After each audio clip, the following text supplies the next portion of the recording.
Hello everyone, back tuning into our 40-day look ahead from the Beijing Climate Centre. So it's going to take us towards the latter stages of October. We're going to be going well into the autumn with this update. We haven't had much autumn so far down in the south of the country. It really has been very warm so far this September, more than September's on record. We'll see whether there's any signs of autumn in the coming 40 days. Before we get on with that, just say about 5-day forecast. We've already released a 5-day forecast at GasUpdates. You can find the video on the homepage. Just scroll down underneath this video and the link adds, and it'll be there for you on the homepage. There's also the written version. Get that by buttons at the top of the page.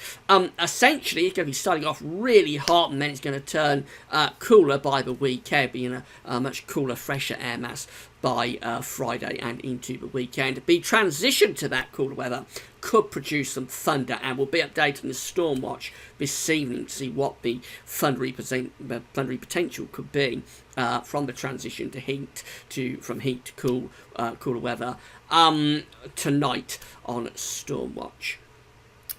So, we're going with Beijing Climate Centre 4-day look ahead in a second. Before I get on with that, though, just say about the ads. There's links to articles on all the pages. Have a browse through widgets and click through the links if there's any articles that you are interested in. Thanks very much for doing that. There's also video ads to most of the pages, which open up content when you watch my close book up again. It does help pay for gasworthis.com.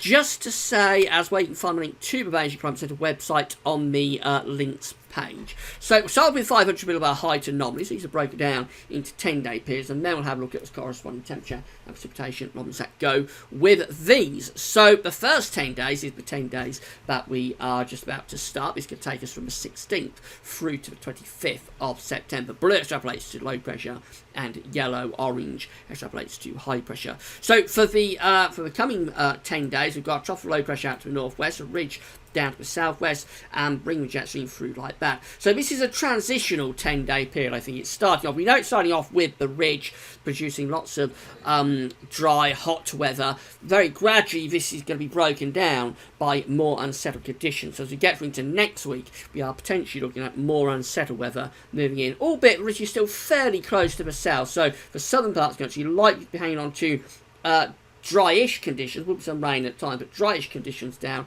in the south. Probably quite unsettled up in the north, and temperatures tending to slide, I think, over the coming 10 days. We go through to the next 10 days. This takes us from the 26th of September through to the 5th of October, so into the second month of the autumn. Find a trough of low pressure, albeit quite a weak one, is centring around the west of Europe, around west of UK, and also going down in towards Spain as well. The ridge, have to come over this side of the chart to see the ridge moving back in towards eastern parts of Europe. So I think what's going on here is that basically the Atlantic is starting to break down the ridge. It's starting to force it backwards towards western parts of Russia as we increasingly move low pressure in from the west. Now, don't be expecting a really unsettled spell, because that's quite a weak trough. It isn't a deep trough, it's a fairly weak one, but it's probably enough to be forcing this high pressure, the ridge, back into eastern parts of Europe and western Russia. So I would have thought that's a fairly unsettled end to September and start to October being signalled there. The next 10-day period goes from the 6th through to the 15th of October. This looks quite different. We've got a ridge centering around Greenland there and Iceland, below average heights to the south of us. That looks a lot cooler, if anything. If you're waiting for autumn, that is autumn most definitely. Low pressures down to the south will be bringing in the air from the north or the northeast, and that low pressure could be producing the wettest conditions down across the south of the country, interestingly, with the north perhaps getting the driest weather. And then finally, the last 10-day period is the 16th through 25th of October, and this one builds the ridge back in from the east and the northeast, so it's settling down. Winds are in from the east with that, so it probably is quite cool. By the last stage of October, the continent will be cooling down rapidly, so cool easterly winds and probably dragging in a lot of cloud, I would have thought, is the upshot of that one. However, on the plus side, it would be fairly dry. Definitely signs of a more autumnal October here, I think, compared to what we've had through September.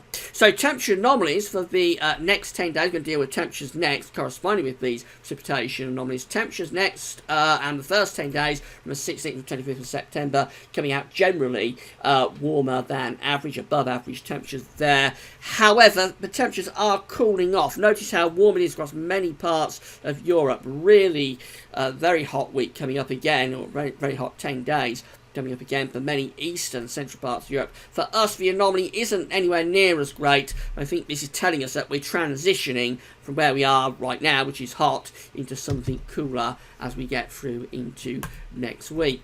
The next 10-day period looks a little bit cooler than average. It's going from the 26th of September through to 5th of October, near normal to ever so slightly below average. Been a while since we've seen temperature anomalies like that. And the next 10-day period going from the 6th through to the 15th, that one also coming out cooler than average, which isn't really a surprise given the pattern. We know that the model wants to place a ridge up here and have a trough down there, which would leave us in a northeasterly type flow. So you'd expect a pretty cool 10 days from the 6th through to 15th of October. And then finally going through to the last 10 days, which is the 26th of September. Actually, that's gone a bit wrong, hasn't it? So let's see if we can work out what's happened there. So this is the last 10 days. Right, we go through to the 16th through 25th of October.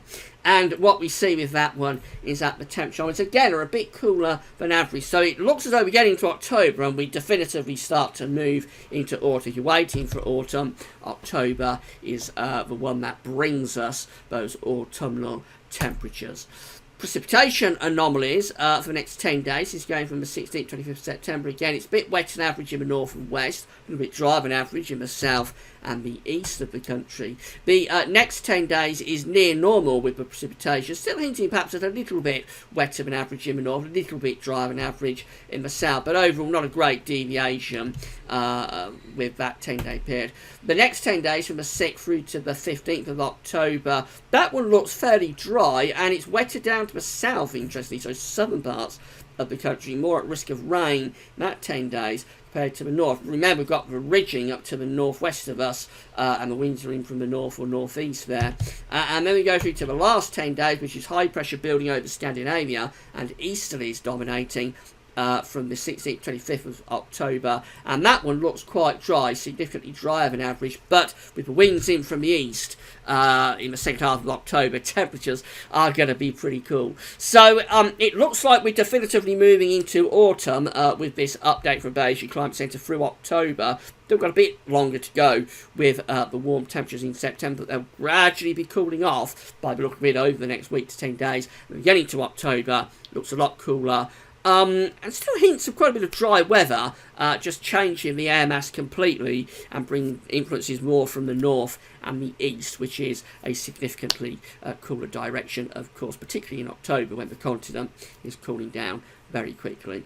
So that's how we're looking for Beijing Climate Centre today. Remember, these charts are all experimental. These are to be relied upon. It's just a heads up of what the model is showing for today's update, but they are subject to big changes at very short time scales. On Friday, we'll be doing JMA Friday, having a look at the next month with Japanese and CFS V2 models. That'll be taking us into October as well. It'll be interesting to see whether those models agree with what Beijing Climate Centre is suggesting. Later on, we've got Stormwatch looking at the potential for thunderstorms as we transition from this incredible heat wave into cooler weather by the end of the week and the weekend. So come back for Stormwatch later. That's all for now. Thanks for watching.